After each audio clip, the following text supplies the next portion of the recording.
আমরা হিসাব করি যে সবার পরে মসজিদে কেমনে যাওয়া যায়। সবার পরে আমরা মসজিদে যাই।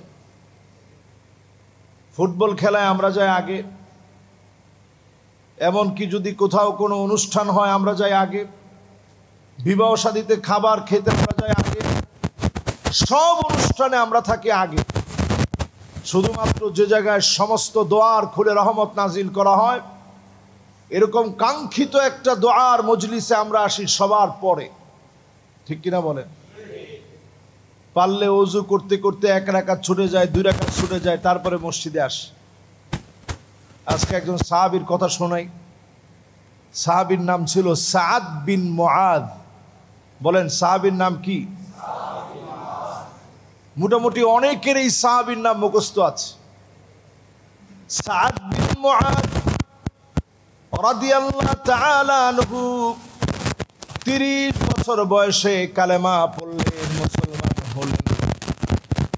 30 বছর বয়সে কালেমা পড়ে এত দামি হয়ে গেলেন, আল্লাহর নবীর কাছে এত প্রিয় হয়ে গেলেন, আল্লাহর কাছে এত আপন হয়ে গেলেন। 36 বছর বয়সে ইন্তেকাল করলেন। 30 থেকে নিয়ে 36 পর্যন্ত মাত্র 6 বছর তিনি পেলেন। 6 বছর পরে যখন চলে গেলেন, ওয়াহতাজ্জাতিল আরশ, আল্লাহর আরশে আজিম কেঁপে উঠল।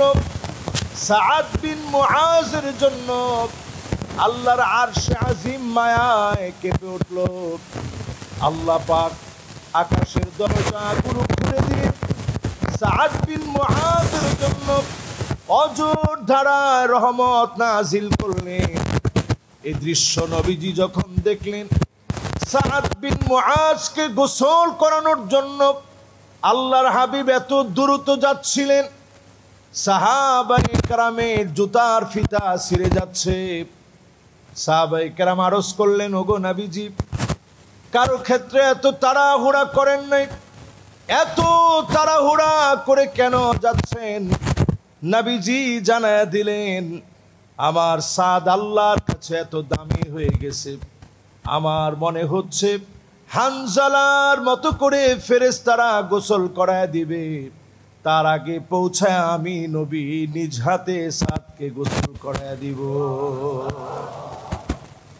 ইমানের বয়স ছিল মাত্র 6 বছর।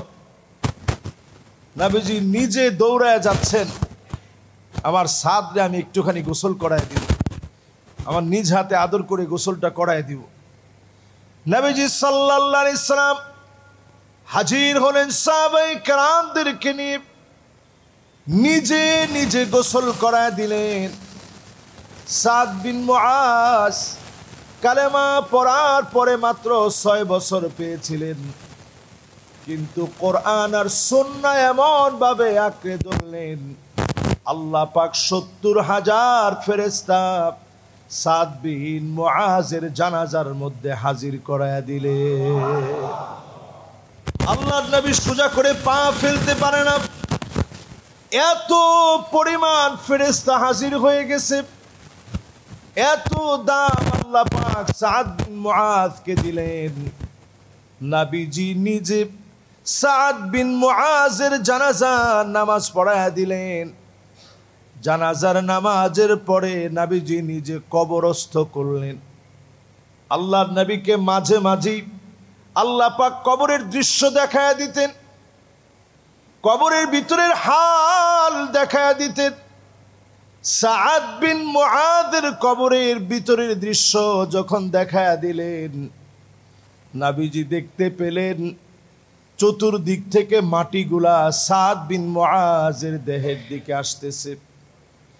মাটিগুলা যখন হালকা করে সাদ বিন মুআজকে একটা চাপ মেরেছে, আল্লাহর নবী দৃশ্য দেখা মাত্র চিৎকার করে উঠলেন।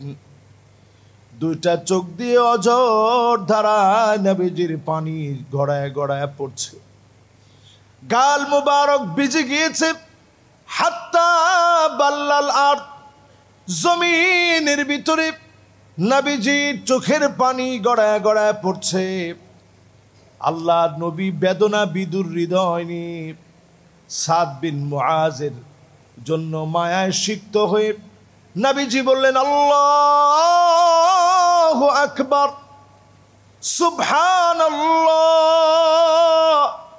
আমার সাদ এত দামি হওয়ার পরেও কবরের ভিতরে যদি মাটি হালকা করে চাপা দেয়, হালকা করে যদি চেপে আসে, আমাদের মতো ব্যামলি মানুষের কি অবস্থা হবে? উম্মতের কথা মনে করে নবীজি কেঁদে ফেললেন। নবীজির কান্নার কারণে সাদের কবরটাকে যিনি বড় বানায় দিলেন তিনি কে? মাটিগুলা বহু দূর পর্যন্ত সরে গেল নবীজির কান্নার কারণে। এই পৃথিবীতে এখন আর কেউ কবরের ভিতরের কোনো দৃশ্য কেউ দেখতে পারে না। নবীজিরে আল্লাহ তাআলা মাঝে মাঝে দেখাইতেন, এখন আর কেউ দেখতে পারে না। যদি দেখতে পারতেন কি হইতো? আল্লাহর হাবিব বলেন, আল্লাহ তাদাফানু, দাফন কাফন সব তোমরা ভুলে যেতে। একবারের জন্য যদি কবরের দৃশ্য দেখতেন, দুনিয়াদারি সব ভুলে যেতেন। যিনি এই অদৃশ্যকে অদৃশ্য রেখে গোলামদেরকে বারবার 5 ওয়াক্ত নামাজের জন্য ডাকাচ্ছেন তিনি কে? 5 ওয়াক্ত নামাজের জন্য আপনাকে ডাকা হচ্ছে। রোজার জন্য এইভাবে ডাকা হয় নাই, হজের জন্য এইভাবে ডাকা হয় নাই, যাকাতের জন্য এইভাবে ডাকা হয় নাই। নামাজ এমন একটা ইবাদত, 5 ওয়াক্ত নামাজের জন্য আপনাকে ডাকা হচ্ছে। এরপরেও যদি আপনার ঈমান জাগ্রত না হয়, ঈমানের বয়স কত? সাদ বিন মুআজের ঈমানের বয়স ছিল মাত্র 6 বছর। আমাদের ঈমানের বয়স কত? স্বাভাবিক যদি বয়স 50 হয়, ঈমানের বয়সও 50। জন্মসূত্রে তিনি মুসলিম, কিন্তু কোনোদিন আমরা এই ঈমানটাকে জাগ্রত করার চেষ্টা করি নাই। ঈমানের স্বাদ কি জিনিস কোনোদিন পাই নাই।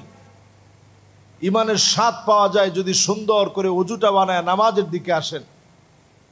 কিন্তু এখন আমাদের অবস্থা এমন, নামাজের দিকে যদিও আসি, নামাজের পরে তাড়াহুড়া বেড়ে যায়, কার আগে কে বের হয়ে যাব। আমরা মোনাজাত করে থাকি, ইমাম সাহেবের সাথে হাত তুলি। ইমাম সাহেবের সাথে হাত উঠান অসুবিধা নেই, কিন্তু একা একা মাঝে মাঝে বসে আল্লাহর কাছে মনের দুঃখগুলা খুলে খুলে বলেন। আল্লাহর নবী আল্লাহর কাছে বলতেন, আল্লাহুম্মা ইন্নী আবদুক, ও আল্লাহ আমি তোমার গোলাম, ওয়াবনু আবিদিক, গোলামের ঘরের গোলাম, ওয়াবনু আমাতিক, আমার মা আপনার বান্দি, নাসিয়াতি বিয়াদিক, আমার চুলের গুচ্ছ আপনার হাতের মুঠোর ভিতরে, মাদিন ফিয়া হুকমুক, আপনার সিদ্ধান্ত গুলা চূড়ান্ত, মাদিন ফিয়া হুকমুক আদুলুন ফিয়া কদাউক, যা ফয়সালা আপনি করেছেন চূড়ান্ত হয়ে যাবে। আসআলুকা বিকুল্লি ইসমিন হুয়া লাক সাম্মাইতা বিহি নাফসাক আও আনজালতাহু ফি কিতাবিক আও আল্লামতাহু আহাদান মিন খালকিক আও ইস্তাআসারতা বিহি ফি ইলমিল গায়বি ইনদাক আন তাজআলাল কুরআনা রাবিআ কলবি ওয়া নূরা সাদরি ওয়া জালাআ হুজনি ওয়া যাহাবা হামমি। নবীজি দোয়া করতেন, আল্লাহ তাআলা যত নাম আপনার আছে সব নাম ধরে ডাকতেছি, যত নাম আপনি কিতাবের ভিতরে দিয়েছেন নামগুলা ধরে আপনারে ডাকতেছি, যত নাম আপনার কাছে গোপন করে রেখে দিয়েছেন নামগুলা ধরে ডাকতেছি, যত নাম আপনার কোন গোলামকে শিখিয়েছেন ওই নামগুলো ধরে ডাকি। আনতা জানাল কুরআন রাবিআ কলবি, এই কোরআনকে আমার হৃদয়ের বসন্ত বানায় দেন, নূর সাদরি, বক্ষের আলো বানায় দেন, জালা হুজনি, আমার দুশ্চিন্তাগুলো দূর করে দেন। যাহাবা হাম্মি, পেরেশানি আমার কাছ থেকে উঠায় নেন। আল্লাহর নবী এত কিছু বলে আল্লাহর কাছে যা চেয়েছেন এই জিনিসগুলো আল্লাহ পাক নবীজিকে পুরাপুরি দিয়েছেন। এজন্য নবীজি অল্পে তুষ্ট হয়ে গিয়েছেন, ক্ষুধা পেটে থেকেছেন, কোনোদিন আল্লাহর কাছে অভিযোগ করে নাই। যন্ত্রণায় সহ্য করেছেন, কোনোদিন অভিযোগ করে নাই। একটার পর একটা কষ্ট পেয়েছেন, কোনোদিন কোনো অভিযোগ করে নাই। এই দুনিয়ার জীবন বড় ঠুনকো হয়ে যাবে, আখিরাতের জীবন এত বড় হয়ে যাবে কল্পনাও করা যায় না। কাআন্নাহুম ইয়াওমা ইয়ারাউনাহা লাম ইয়ালবাসু ইল্লা আশিয়াতান আও দুহাহা। সকাল সন্ধ্যার ভিতরে ৬০-৭০ বছর সব ফুরায় যাবে। আখিরাতের একটা সকাল একটা সন্ধ্যার ভিতরে এত বড় জীবনে যিনি আপনাকে পাই টু পাই হিসাব নিবেন তিনি কে? আউয়ালু মা ইউহাসাবু বিহিল আবদু ইয়াউমাল কিয়ামাতিস সালাত। প্রথম হিসাব হবে নামাজ নিয়ে। নামাজের হিসাব যদি পাকা হয়ে যায় অবশ্যই আপনার হিসাবকে যিনি সহজ বানায় দিবেন তিনি কে? নামাজের হিসাব আল্লাহ প্রথমে নিবেন। বাংলাদেশে আমরা দিন কায়েমের কথা বলি। দিন কায়েম হবে তখন মানুষ নামাজি হবে যখন, ঠিক কিনা বলেন? এখনো যদি আপনি মুসলিম হয়ে নামাজ না পড়েন, দিন জমিনে কায়েম হবে। দিন কায়েম হবে তো তখন যখন আপনি নামাজি হবেন, নামাজ পড়বেন।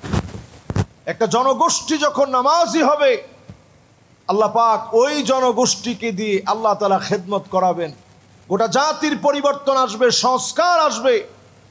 আমাদের দেশে সব সমস্যার মূলে আমরা মুসলিম ঠিক, কিন্তু ইসলামকে আমরা চর্চা করি না। যদি চর্চা করতাম, চুরি ডাকাতি চাঁদাবাজি রাহাজানি ছিনতাই মাদকাসক্ত ড্রাগ এডিক্টেড এই সমস্ত সমস্যাগুলা দূরীকরণে নামাজ সবচেয়ে বড় ভূমিকা রাখত যদি এই সমাজের মানুষগুলা নামাজি হতো, ঠিক কিনা বলে? আমরা নামাজ পড়ি কখন? নামাজ পড়ি তখন, এই যে আজকে জুমাবার, ঠিক জুমাবারের যে দৃশ্য, এই দৃশ্যটা আসরের সময় থাকবে।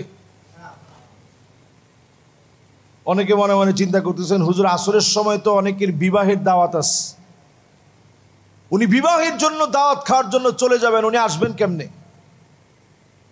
অনেকে তো বিবাহ খাওয়ার জন্য এখানেও আসবে। এই এলাকা থেকে আপনি যেমন আরেক এলাকায় যাবেন, ওনারাও তো আসবে। এইভাবে যদি আমরা জুমার নামাজকে যেমন গুরুত্ব দিয়ে পড়ি, এরকম গুরুত্ব যেদিন আপনি অন্যান্য নামাজেও দিবেন, ওই দিন এই জমিনে দিন কায়েম সহজ হয়ে যাবে, ঠিক কিনা বলেন? নামাজের গুরুত্ব বাড়ায় দেন।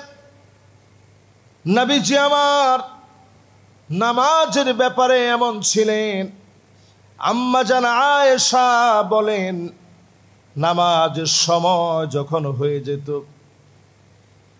কান্নাহু লা ইয়ারিফুনানা, নবীজির দিকে আমরা তাকায় দেখতাম কেমন যেন মনে হতো আল্লাহর নবী আর কাউকে চিনেন না। সব পরিচিত লোকেরা অপরিচিত হয়ে যেত। নামাজের সময় হয়ে গেলে নবীজি আর কাউকে চিনতেন না। নামাজের সময় হয়ে গেছে, এই সময়ে কাউকে আর চিনার দরকার নাই, শুধুমাত্র যাকে চিনবেন তিনি কে।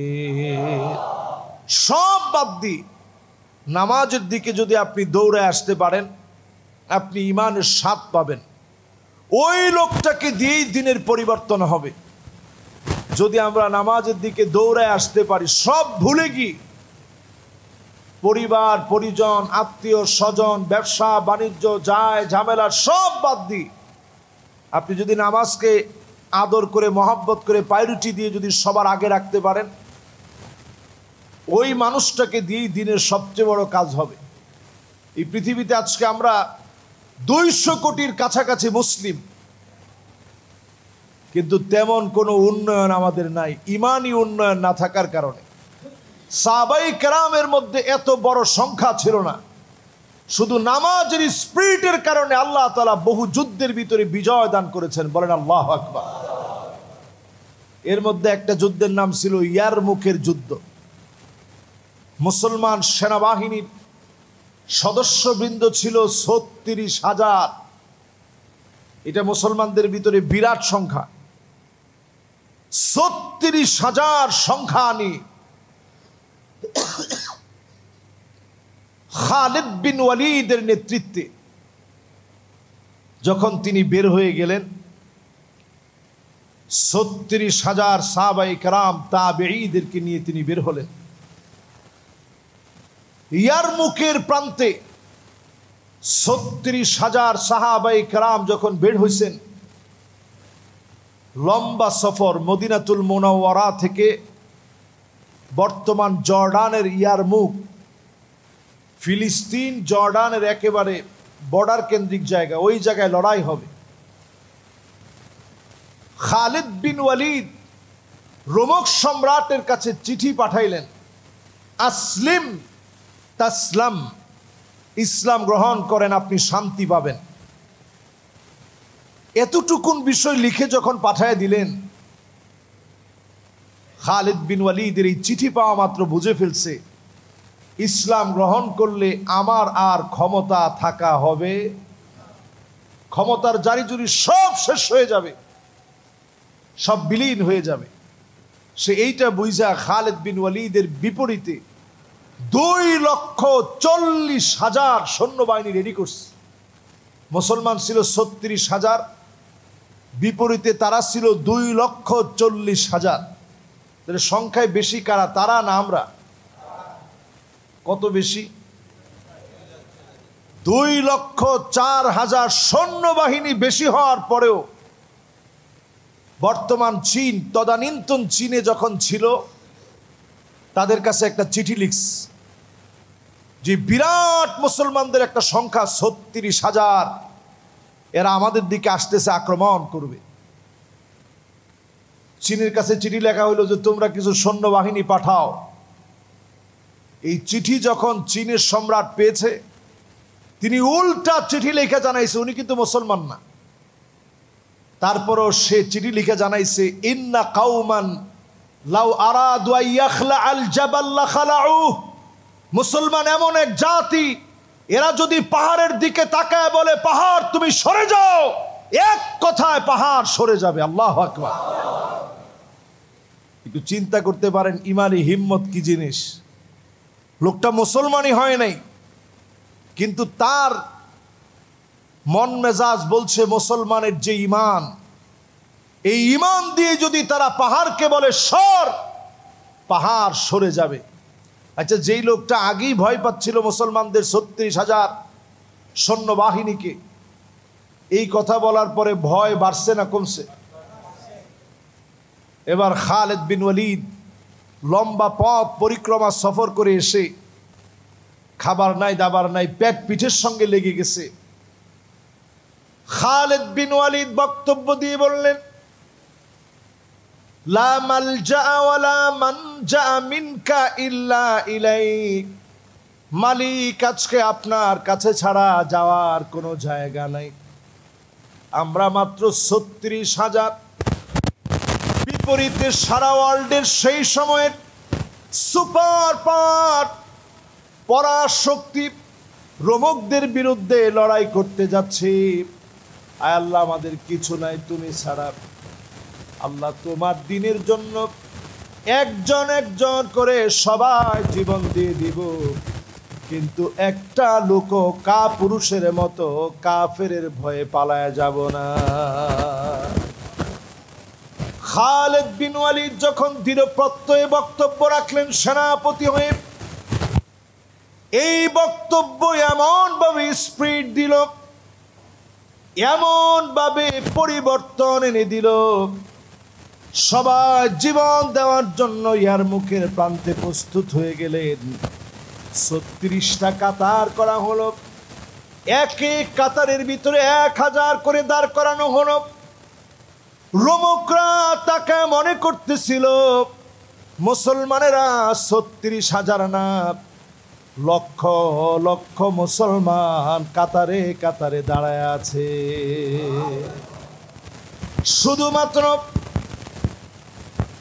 শুধুমাত্র কৌশল অবলম্বন করলেন মুসলমানেরা। এই কৌশল এমন কৌশল হয়ে গেল, ইয়ারমুকের প্রান্তে আল্লাহ পাক 2,40,000 পারদর্শী রোমকদের বিরুদ্ধে বিজয় দিয়ে দিলেন। আলিফ লাম মিম গুলিবাতির রুম। যিনি সত্য বানায় দিলেন তিনি কে? আর বুঝতে বাকি নেই, সত্য হয়ে গেল। নবীজির ৩৬,০০০ সাহাবী এই প্রাণপণে লড়াইয়ের জন্য গেলেন এবং এই যুদ্ধের ভিতরে আল্লাহ রাব্বুল আলামিন নিরঙ্কুশ বিজয় মুসলমানদেরকে দান করে দিলেন। এই বিজয় আসছে, এই বিজয় আসবে, দিক দিগন্তে বিজয় হবে যদি আমরা ইমানের স্বাদ পেতে পারি। ইমানের স্বাদ যদি আমরা পেয়ে যাই, অবশ্যই যিনি আমাদেরকে বিজয় দিবেন তিনি কে?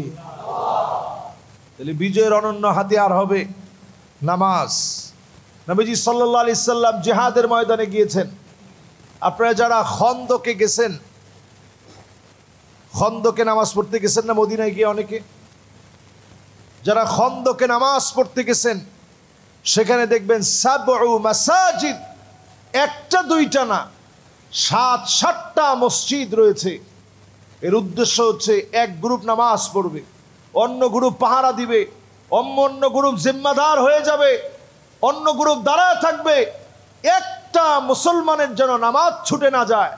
7-7টা মসজিদ হয়েছে, তারপরেও মুসলমান জামাতবদ্ধ হয়ে নামাজ ছাড়ে নাই। বলেন আল্লাহু আকবার। আমরা যারা এটা বুঝি, অন্তত বোঝার চেষ্টা করি।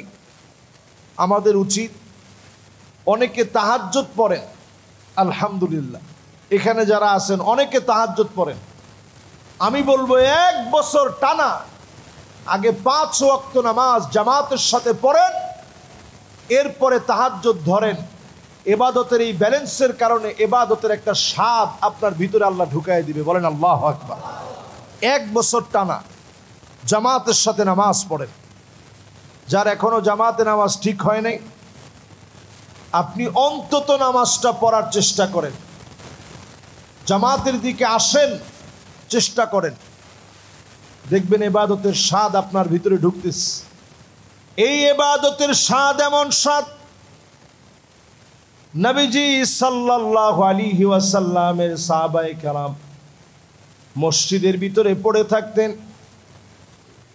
আসহাবে সুফফার সাহাবায়ে কেরাম মসজিদের ভিতরে পড়ে থাকতেন, সারাটা দিন ধরে নামাজ পড়তেন, আল্লাহর কাছে চাইতেন, কোরআন তেলাওয়াত করতেন, দিন শিখতেন।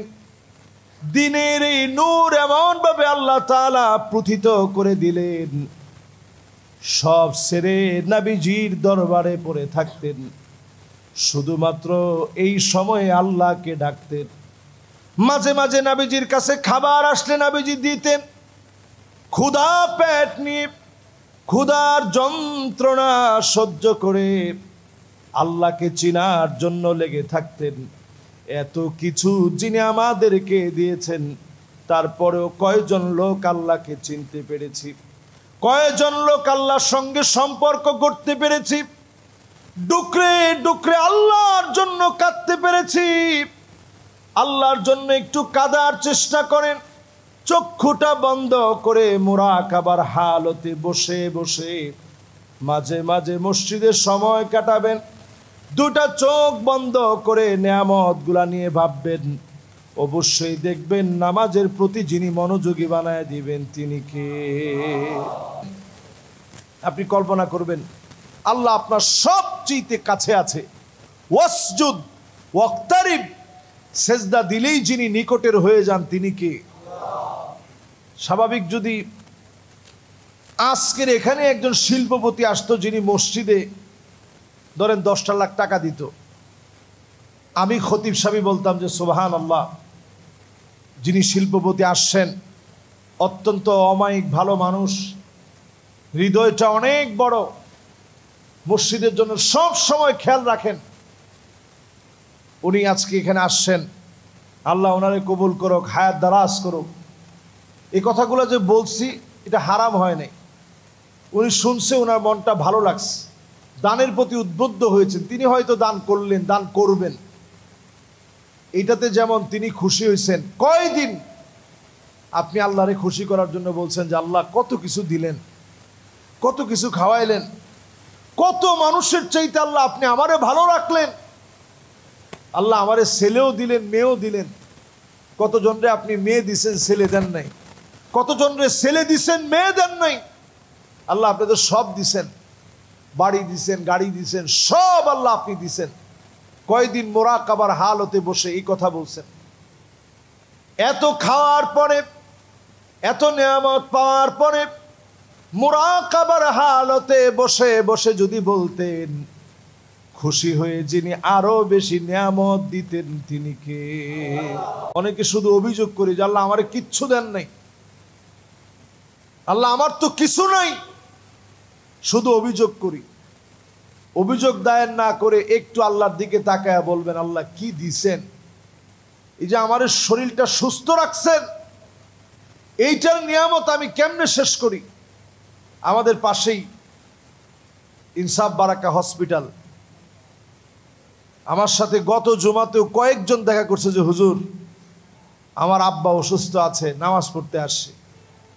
তো আমি বিশ্বাস করেন, আমি মন থেকে তাদের জন্য এই সময় দোয়া আসছে যে আল্লাহ এখান থেকে যাওয়ার পরে গিয়ে যেন দেখে তার আব্বা সুস্থ হয়ে গেছে। আল্লাহ এটা পারে কিনা? আল্লাহ এটা পারে। তো এই যে যারা ইনসাফ বারাকা হসপিটালে আত্মীয় স্বজন ভর্তি আছে, এখানে আসছেন একটু নামাজ পড়ার জন্য, হসপিটালে গেলে দেখবেন কত হালতে মানুষ আছে। আল্লাহ এদের মধ্যে আমাদেরকে কত ভালো রাখছেন, কত নিয়ামত দিয়ে রাখছেন। সেজদা অবনত হয়ে একটু চিন্তা করবেন। আমাদের সভাপতি সাহেব আইসিইউতে ছিল প্রায় ৬৭ দিনের মতো। উনি তো বলতে গেলে মৃত প্রায় ছিলেন। জীবনের একটা বড় অধ্যায় ওনার কেটে গেছে এই শিক্ষার মধ্য দিয়ে। কারে বলে জীবন? আজকে আল্লাহ তাআলা সুস্থ করছেন, এখানে বসছেন। এরকম কতজনকে আল্লাহ তাআলা রোগ দিয়ে কত পরীক্ষা নিছেন, এখন আল্লাহ সুস্থ করছেন। সে শুকরগুজারি আল্লাহর জন্য একটু আদায় করে। আল্লাহর জন্য শুকরগুজারি যারা আদায় করবে, ইমানের পরিচয় আপনি দিলেন। আজাবান লিআমরিল মুমিন, মুমিনদের পরিচয় হবে মুমিন যখন বিপদে পড়ে যাবে আল্লাহর উপরে মুমিন শুধু সবর করে নেবে, আর যখন নিয়ামত পেয়ে যাবে মুমিন আল্লাহর শুকরিয়ায় মাথা অবনত করে দিবে। এজন্য মুমিনের নিয়ামত যিনি বৃদ্ধি করে দিবেন তিনি কে? এজন্য যত বেশি পারেন জবানে আসতে না চাইলেও আলহামদুলিল্লাহ বেশি বেশি জবানে বলার চেষ্টা করবেন। আসতে চাবে না, শয়তান দিবে না, তারপরেও বলবেন আলহামদুলিল্লাহ আলহামদুলিল্লাহ আলহামদুলিল্লাহ। উঠতে বসতে খেতে সব জায়গায় আলহামদুলিল্লাহ বলবেন। দেখেন ইসলামের তরিকাটা। আপনি ঘুম থেকে উঠে কি বলবেন? ভুলে গেছেন? আলহামদুলিল্লাহিল্লাযী আহইয়ানা বা'দামা আমাতানা ওয়া ইলাইহিন নুশুর। এই যে আল্লাহর একটু প্রশংসা করলেন। আল্লাহ আপনি যদি না চাইতেন আজকে কি আমি হায়াত পেতাম? আন্নাউমা খুল মাউত, মৃত্যুর ভাইয়ের নাম হলো ঘুম। এই ঘুম কতজন ঘুমায় যায় আর কোনো দিনের জন্য জেগে ওঠে না। আপনি আমি ঘুম থেকে উঠে আর কিছু যদি নাও পারি আলহামদুলিল্লাহ যদি বলি, আল্লাহ আপনি সুন্দর একটা ঘুম দিলেন, ঘুম থেকে নতুন করে একটা হায়াত দিলেন। যদি আপনি বলার চেষ্টা করেন যিনি আপনার ঘুমায় থাকা অবস্থায় খুশি ছিলেন, ঘুম থেকে উঠার পরেও যিনি খুশি হয়ে গেলেন তিনি কে? মাঝে মাঝে চিন্তা করবেন। আমি ময়মনসিংহে একদিন মাহফিলে গেলাম, খানা খাচ্ছিলাম, হঠাৎ করে কারেন্ট চলে গেছে। আমার পাশে একজন অন্ধ হাফেজ, উনিও খানা খাচ্ছিলেন। খানা খেতে খেতে যখন কারেন্ট চলে গেছে, আমি বললাম, যা ভাই একটু জেনারেটর কি নাই? জেনারেটর থাকলে তো ভালো হইতো, নাহলে খাবো কেমনে, মাছের কাটা বাঁচবো কেমনে? পাশ থেকে ওই হাফেজ উনি বলে উঠলেন, ওনার নাম ছিল কাজিম উদ্দিন সাহেব, হায়াতে আছেন কিনা আমি জানি না। তো মাওলানা কাজিম উদ্দিন সাহেব পাশ থেকে বলে উঠলেন যে হুজুর, সারা জীবনের জন্য আমার কারেন্ট চলে গেছে। আমার ভিতরে এমন ভাবে লাগছে কথাটা, আল্লাহু আকবার, সারা জীবনের জন্য হুজুর আমার কারেন্ট চলে গেছে। আমি চিন্তা করলাম, আরে একটু মুহূর্তের জন্য অন্ধকার হয়ে গেছে, সহ্য করার মতো না, খাওয়ার মতো তৌফিক নাই, কাটা বিঁধে যায় কিনা কে জানে। কিন্তু আমি লক্ষ্য করলাম, একটু পরে যখন জেনারেটর ব্যবস্থা করা হলো, আমি দেখলাম সে ঠিকই চেষ্টা করে কাটাগুলো বেছে বেছে খাচ্ছে, অথচ আমরা অন্ধকারের ভিতরে খাইতে পারি না। আমি ওনারে জিজ্ঞাসা করলাম যে আপনি কি স্বপ্নে কিছু দেখেন? বলতেছেন, না হুজুর, স্বপ্নেও আমি কোনোদিন কিছু দেখি নাই, স্বপ্নের ভিতরে আমি শুধু শুনি। আমি চিন্তা করলাম, যখন আমরা ঘুমায় যাই চোখ তো বন্ধ থাকে, যিনি আমাদের মগজ, আমাদের দিমাগ, আমাদের ব্রেনকে যিনি জাগ্রত রাখেন, সচল রাখেন, এমনকি ব্রেনটাকে আল্লাহ তাআলা ওই সময় ডোপামিনকে আল্লাহ তাআলা আমাদের ব্রেনে সচল করে দিয়ে আমাদের ব্রেন থেকে এমন নিঃসরিত কিছু রস আল্লাহ তাআলা বের করে দেন ঘুমের ভিতরে, যেটা ক্যান্সারের প্রতিশোধক হয়ে যায়। জোরে কোন আল্লাহু আকবার। এই জন্য যখন ঘুমান, আল্লাহর নাম নিয়ে ঘুমাবেন, যে আল্লাহ আপনি ঘুম পড়াইতেছেন। তো চিন্তা করেন, একজন অন্ধ মানুষ ঘুমের ভিতরেও কিছু দেখতে পারে না, শুধু শুনতে পারে। আমি আপনি তো যখন ঘুমায় যাই অন্ধের মতো হয়ে যায়, কিন্তু আল্লাহ কত কিছু দেখায় ঘুমের ভিতরে, কত কিছু আল্লাহ দেখায়, তারা শুধু শুনে, দেখতে পারে না। এই জন্য আল্লাহর প্রত্যেকটা নিয়ামত নিয়ে ভাববেন। Human eyes can be identify more than 1 million colours. ছোট্ট 2 মিলিমিটার ডাইমেনশনের চোখ, এই চোখের ভিতরে আল্লাহ কি দিয়েছে একটু চিন্তা করবেন। এই চোখের ভিতরে আল্লাহ শাটার দিয়েছে, লেন্স দিয়েছে। ক্যামেরার যেমন লেন্স আছে, এর চাইতে কত কত পাওয়ারফুল লেন্স আল্লাহ তাআলা দিয়েছে। 10 লক্ষ কালার যদি আপনার সামনে রাখা হয়, এটা শনাক্ত করা চোখের পক্ষে অসম্ভব কিছু হবে না। জোরে কোন আল্লাহু আকবার। 10 লক্ষ কালার, এত পাওয়ার আল্লাহ তাআলা চোখকে দিয়েছে। এই চোখ দিয়ে কোরআন পড়বেন। আগের দিনের মানুষের এত চশমা লাগতো না, এখনকার মানুষের অনেক চশমা লাগে। আপনারা মনে মনে চিন্তা করবেন যে হুজুর আপনি নিজেও তো পড়ছেন। আমি নিজে, এটা কোনো পাওয়ার নাই, এটা পড়ছি। অনেক ক্যামেরা থাকে সব জায়গায়, ফোকাস হয় অনেক জায়গায়, এটা যেন চোখের কোনো ক্ষতি না হয়, এই জন্য আমি চশমাটা পরি। এটার কোনো পাওয়ার নেই। তবে আলহামদুলিল্লাহ, আমার দাদারও কখনো চশমা লাগে নাই, আমার আব্বার একেবারে হালকা পাওয়ারে লাগে। আগের দিনের মানুষের চশমা লাগতো না কেন? খাবার দাবার ভালো ছিল, আর তারা দেখতেন ওই সময় বৃদ্ধ বয়সেও বসে বসে কোরআন পড়তেন। বলেন আল্লাহু আকবার। আমরা কোরআনের সাথে সম্পর্ক কমাই দিয়েছি। অন্তত যেন জুমাবারে সূরা কাহফ আমরা পড়তে পারি। পুরা সূরা কাহফটা পড়বেন। আদা আলাহু মিনান নূরি মা বাইনাল জুমআতাইন, এক জুমা থেকে আরেক জুমা পর্যন্ত শয়তানের কুমন্ত্রণা, নানা রকমের ফিতনা ফাসাদ, দাজ্জালের ফিতনা থেকে যিনি হেফাজত করবেন তিনি কে? পড়ার চেষ্টা করবেন। যদি পুরো সপ্তাহটা আপনার জন্য নিরাপদের চাদরে আল্লাহ বেষ্টিত করে দেন, আর প্রতিদিন সূরা কাহফের প্রথম 10টা আয়াত পড়বেন, এটা পড়তে পড়তে মুখস্থ বানায় ফেলবেন। আগামীর পৃথিবীতে যখন দুর্ভিক্ষ লাগবে, কথাটা শুনে রাখেন, এই পৃথিবী দুর্ভিক্ষের দিকে এগিয়ে যাবে। যেদিন দুর্ভিক্ষ লেগে যাবে, তখন খাবার হবে 10টা আয়াত। দাজ্জালের আত্মপ্রকাশের পরে 10টা আয়াত হবে মুমিনদের খাবার। যখনই আপনি 10টা আয়াত পড়বেন, ক্ষুধা পেটে থাকবেন, যিনি ক্ষুধাটাকে মিটায় দিবেন, তৃষ্ণার্ত থাকবেন, তৃষ্ণা আল্লাহ মিটায় দিবেন, তৃষ্ণাকে আল্লাহ তাআলা মিটিয়ে দিবেন। আপনার পিপাসা, ক্ষুধা, যন্ত্রণা, যাতনা সব মিটিয়ে দিয়ে আল্লাহ পাক অলৌকিকভাবে আপনার পেট আল্লাহ ভরায় দিবেন। বলেন আল্লাহু আকবার। খাবার থাকবে দাজ্জালের হাতে, সে মানুষকে দেখায় বহু মানুষকে প্রলুব্ধ করে ফেলবে। শিকল দিয়ে বেঁধেও অনেক নারীদেরকে বেঁধে রাখা যাবে না, তার ফিতনার দিকে ছুটবে। তাহলে বাঁচবে কারা? যারা সূরা কাহাফের আমল করেছে তারা বাঁচবে। এই জন্য সূরা কাহাফের প্রথম 10টা আয়াত একবারে মুখস্থর মতো করে ফেলেন, ইনশাআল্লাহ শুনতে থাকেন মোবাইলে, দেখবেন মুখস্থ হয়ে যাবে। আল্লাহ যেন আমাদেরকে তৌফিক দান করেন, পড়েন আমিন। যতগুলো কথা বললাম আল্লাহ তাআলা ভুল ত্রুটি মাফ করে দিয়ে সঠিক কথাগুলোর উপরে আমাকে আপনাদের সবাইকে আমল করার তৌফিক দান করুক। ওয়া আখিরু দাওয়ানা আলহামদুলিল্লাহি রাব্বিল আলামিন। যারা সুন্নাহ পড়ি নাই পড়ে নেই।